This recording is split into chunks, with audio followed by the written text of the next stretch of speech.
শ্বশুরবাড়ি মধুর হাঁড়ি, কথাটা ঠিক নয়। শ্বশুরবাড়ি তুত্তের হাঁড়ি। প্রিয় বন্ধুরা, অবশ্যই ভিডিওতে লাইক কমেন্ট শেয়ার করতে ভুলবেন না।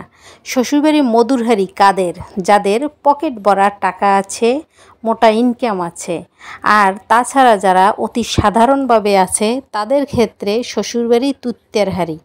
টাকা না থাকলে শ্বশুরবাড়ি কোনো মূল্য থাকে না, কোনো ভালোবাসা থাকে না, কোনো কাজের সাকসেস তাদের চোখে পড়ে না।